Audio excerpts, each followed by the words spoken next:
Assalamualaikum warahmatullahi wabarakatuh.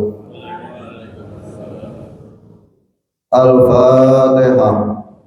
A'udzu billahi minasy syaithanir rajim. Bismillahirrahmanirrahim. Alhamdulillahi rabbil alamin. Ar-Rahmanir Rahim. Maliki yaumiddin. Iyyaka na'budu wa iyyaka nasta'in. Ihdinas siratal mustaqim. Siratal ladzina an'amta 'alaihim ghairil maghdubi 'alaihim waladdallin. Amin. Bismillahirrahmanirrahim. Subatut tasi'atu asyara. Tegese cabang iman kang kaping 19. Iku ta'dzimul Quran. Tegese mulyaake Al-Quran. Mulyaake ing Quran kelawan arep maca Quran kelawan suci. Lan nggepok Quran kelawan suci. Lan nalikane maca mongko arep nganggo ingkang suci. Lan ing dalem panggonane ingkang suci. Subatul isruna. Tegese cabang iman kang kaping 20. Iku arep sesuci kelawan wudu atau kelawan adus atau ngumbah najis saking badane. Wis ngendika Gusti Rasulullah sallallahu alaihi wasallam, at-tahuru satrul iman. Ana dene sesuci iku bagiane sebagian iman. Krana iman iku suci. Ngendika Mbah Kyai Hatim marang Asim bin Yusuf, tatkala wis manjing wektune salat, mongko wudu sira kelawan wudu loro, wudu zahir lan wudu batin. Mongko matur Asim, kados pundi Mbah Kyai artosipun?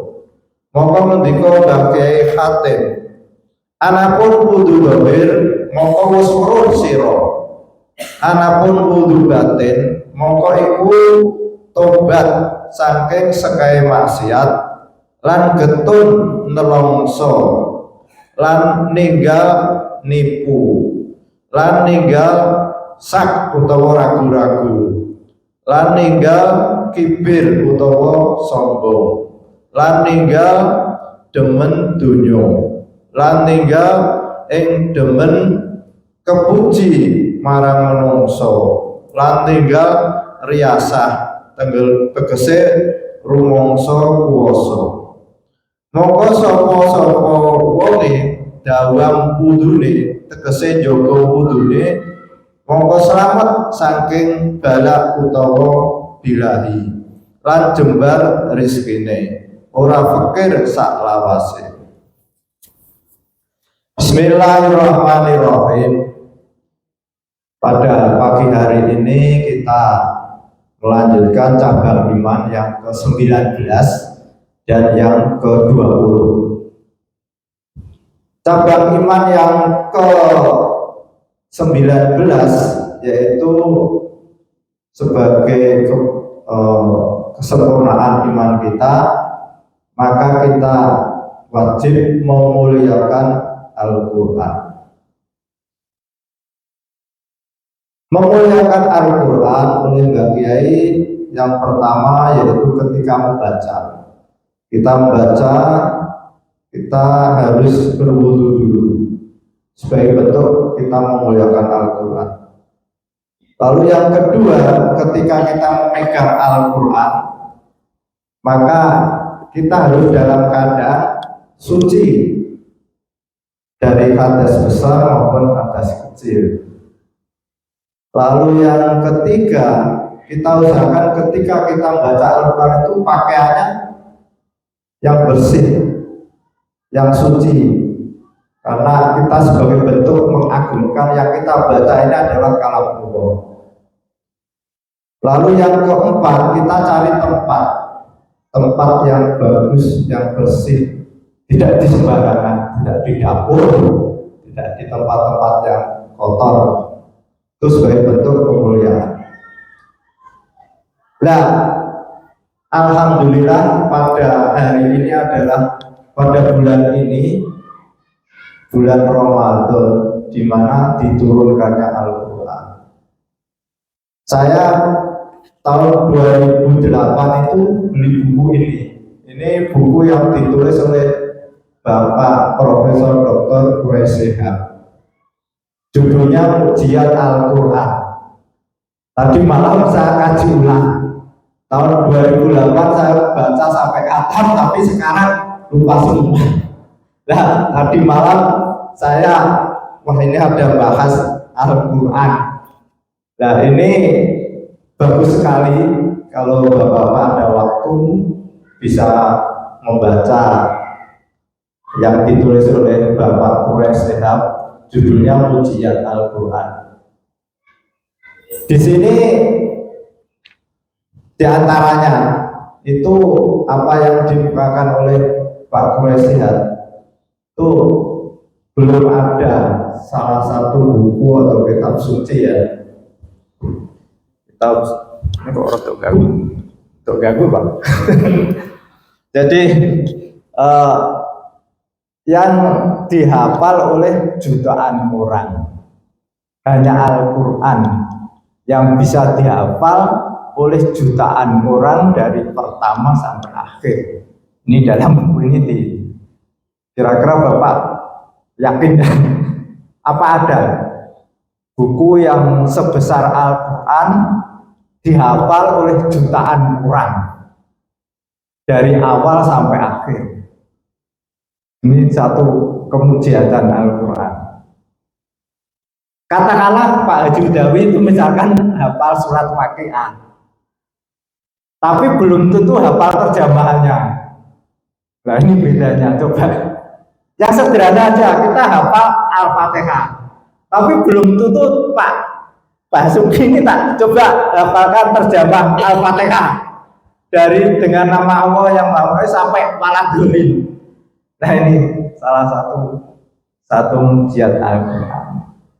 Lalu yang kedua di buku ini ya oleh Pak Quraish Shihab itu, tidak ada satu buku atau kitab suci yang membacanya itu diatur pendek, panjang. Kita membaca Fatihah kan tidak pendek semua, mesti harus diatur.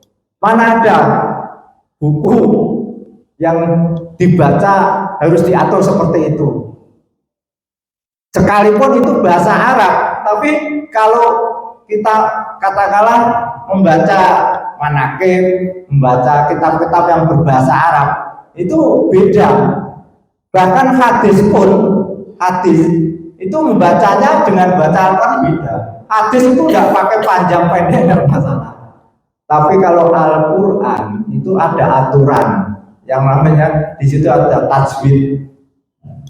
Ini oleh Pak Quraish Shihab dikupas itu. Ada lagi di sini itu yang sangat menarik bagi kita, yaitu ada seorang peneliti bahwa di Al-Quran itu kata-kata al-hayat kehidupan dan al-maut yaitu kematian itu disebut masing-masing 145 kali.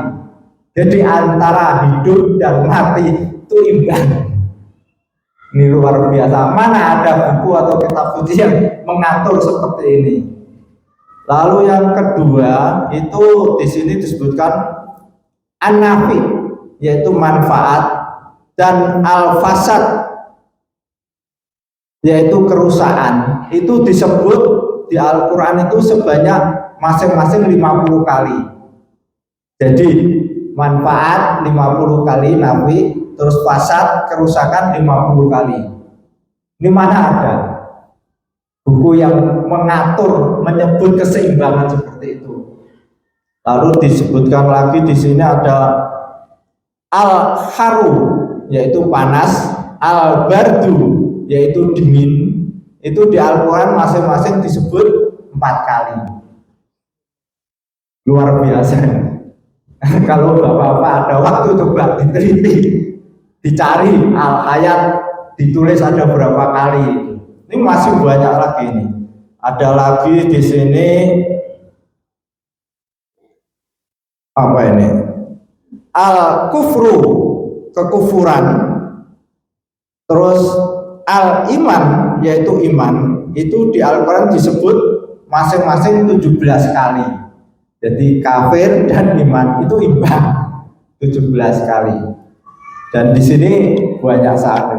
Belum lagi masalah Al-Quran menerangkan tentang pertumbuhan manusia dari nutfah sampai itu dicocokkan dengan perkembangan ilmu kedokteran modern, itu ketemu. Padahal Rasulullah sudah berapa ribu tahun itu dengan ilmu pengetahuan. Maka mudah-mudahan kapan-kapan ini kita ada bedah buku Al-Quran biar kita sudah yakin tapi tambah yakin, sebagaimana yang dialami Nabi Ibrahim. Nabi Ibrahim itu sudah yakin bahwa Allah itu Maha Kuasa, tapi minta agar keyakinannya ditambah. Akhirnya oleh Allah itu suruh cari burung, dipotong-potong, ada yang di tempat sana, di tempat sana, dan oleh Allah dikembalikan. Nah begitu juga kita yakin bahwa Al-Quran itu kalam Allah, tapi dengan membaca ini tambah yakin. Lalu cabang iman yang ke-20 yaitu kita hendaknya bisa menjaga wudhu, terutama pada saat kita mau melaksanakan sholat, kita laksanakan wudhu. Nah oleh Mbah Kiai Hatim itu wudhu itu ada 2, wudhu lahir dan wudhu batin. Wudhu lahir seperti syariat yang kita lakukan, membasuh muka, membasuh 2 tangan, itu lahir. Nah yang batin kita bahwa yang dilihat Allah itu bukan wajah kita, bukan tubuh kita, tapi yang dilihat Allah itu hati kita. Maka oleh Mbah Kiai Hatim itu wudhu batin adalah membersihkan hati kita, karena yang dilihat oleh Allah itu hati. Nah bagaimana untuk membersihkan hati kita? Yaitu yang pertama itu kita ada penyesalan, menyesal atas perbuatan-perbuatan dosa yang kita lakukan. Itu yang pertama. Yang kedua itu kita bersihkan hati kita itu dari keinginan untuk menipu. Itu yang kedua. Lalu yang ketiga, hati kita bersihkan dari rasa ragu-ragu. Kita yakin apapun yang terjadi ini sudah tertulis di Lauhul Mahfuz, sehingga kita menghadapi hidup ini. Kadang-kadang orang kan ditimpa ragu-ragu melihat orang itu kok di rumah sakit seperti itu, jangan-jangan saya nanti sakit. Nah, itu aja diragu tuh. Terus ada orang mungkin di jalan kecelakaan, terus kita ragu-ragu jangan nanti saya kecelakaan. Maka supaya kita yakin, kita hindarkan dari keraguan-keraguan. Kita yakin apapun yang terjadi itu pasti tidak lepas dari kehendak Allah. Kalau Allah menghendaki orang sedunia berusaha untuk tidak terjadi, tidak mungkin. Jadi itu kita hindari dari ragu-ragu. Yang keempat itu sombong, takabur. Lah ini hati kita bersihkan dari kesombongan itu. Yang kelima, kecintaan kepada dunia. Ini penting bagi kita. Sebab kalau kita cinta dunia, nanti efeknya akan melakukan perbuatan-perbuatan. Bagi orang pedagang, kalau cinta dunia akan menipu, akan berusaha untuk mencari keuntungan yang sebenarnya tanpa memikirkan kepentingan orang lain. Lalu yang keenam, kita bersihkan hati kita dari pujian. Nah ini, kita itu masih senang dipuji dan masih benci kalau dicela. Nah ini kita harus bersihkan. Apalagi kita usia seperti ini sudah mau dipuji, mau dicela, tidak usah dipikir. Jadi itu. Sebab kalau kita senang dipuji terus benci dicela, itu repot, hidup itu repot. Al-Fatihah.